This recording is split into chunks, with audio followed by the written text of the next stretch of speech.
देश के सबसे बड़े धार्मिक मेले माघ मेले में इन दिनों श्रद्धालुओं और साधु संतों का कल्पवास चल रहा है। इसी कड़ी पे इस बार मेला क्षेत्र से खास तस्वीर देखने को मिल रही है, या कहें कि एक खास कल्पवासी कल्पवास करते दिखाई दे रहे हैं।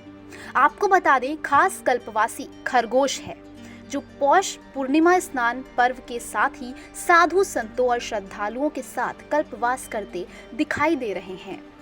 चित्रकूट के एक आश्रम में रहने वाले ये सभी खरगोश अपने आश्रम के साधु संतों के साथ प्रयागराज में लगे माघ मेले के शिविर में इन दिनों कल्पवास करते दिखाई दे रहे हैं।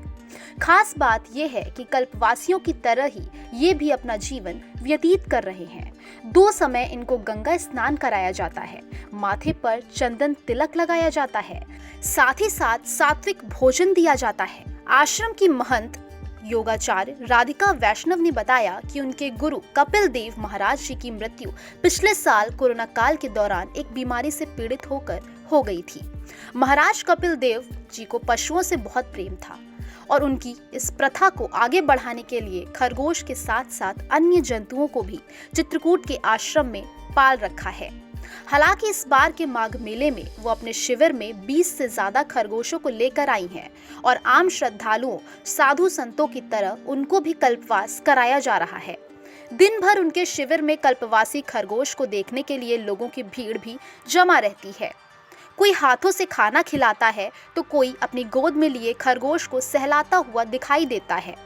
अलग अलग जनपदों से आए कल्पवासी श्रद्धालुओं का कहना है कि उनको ये देखकर बेहद खुशी हो रही है, क्योंकि ऐसी तस्वीर उन्होंने अब तक की जिंदगी में कभी नहीं देखी है। बच्चे हो या फिर बुजुर्ग, सभी लोग इन खरगोशों के साथ खेलते हुए नजर आते हैं। 2 वर्ष हो गया कल्पवास करते। मैं देख रहा हूँ कि महाराज जी पिछले वर्ष दिवंगत हो गए हैं।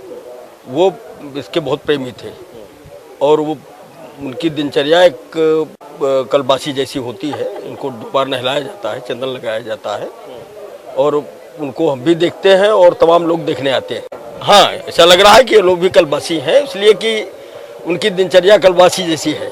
हम कुंडा से आए हैं।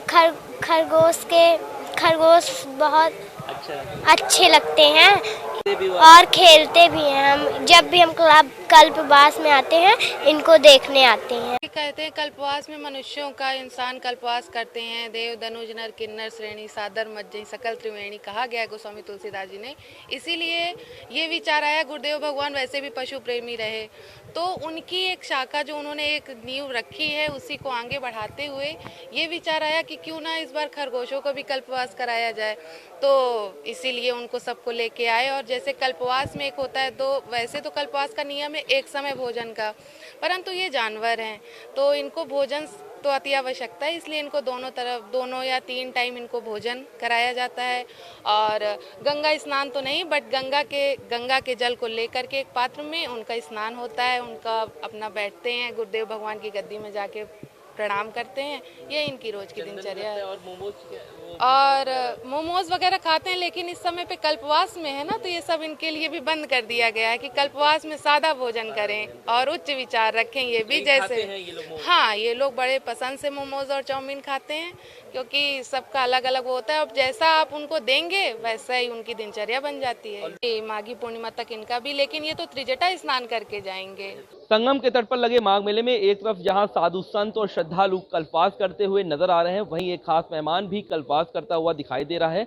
हम मौजूद हैं प्रयागराज के संगम तट पर लगे माघ मेले के एक शिविर में। आप देख सकते हैं वो खास मेहमान जो है वो खरगोश है। और ये जो शिविर है ये चित्रकूट के एक धाम का यहाँ पर शिविर है। हालांकि आप देख सकते हैं कि खरगोश को बाकायदा गंगा के जल से स्नान कराया गया है, माथे पर चंदन भी लगाया गया है। और जिस तरीके से कल्पवास के दौरान 2 समय नहाना और 1 समय खाना खाना होता है, उसी तरीके से खरगोश का भी दिनचर्या भी है। हालांकि ये एक जानवर है तो जिसकी वजह से 2 समय इनको खाना खिलाया जाता है। और अगर हम खाने की बात करें तो सादा खाना तो होता ही है, साथ ही साथ इनको मोमोज चाउमीन वगैरह भी काफ़ी पसंद है। शिविर है, अगर हम बात करें माघ मेले में, तो यहाँ पर आस्था का जो जनसैलाब है हमेशा यहाँ देखने को मिलता है। चाहे बच्चे हों, बुजुर्ग हों या फिर कोई बड़े हों, वो हमेशा यहाँ पर आते हैं और इन खरगोशों के साथ खेलते भी हैं। हालांकि ये खरगोश किसी को काटते भी नहीं हैं। और अगर हम इस शिविर की बात करें तो ये शिविर कपिल देव महाराज जी का है, जिनकी मृत्यु जो है वो पिछले साल हो गई थी। एक बीमारी से वो ग्रसित थे, जिसके बाद पूरा जो कार्यभार है उनकी जो बेटी हैं वो राधिका जी हैं वो संभाल रही हैं। और इस बार भी मेले क्षेत्र में इनका कैंप लगा हुआ है और एक चर्चा का विषय बना हुआ है और आकर्षण का केंद्र भी बना हुआ है। वीडियो जर्नलिस्ट संगीत उपाध्याय के साथ सैयद आखिर न्यूज़ ट्रैक, प्रयागराज।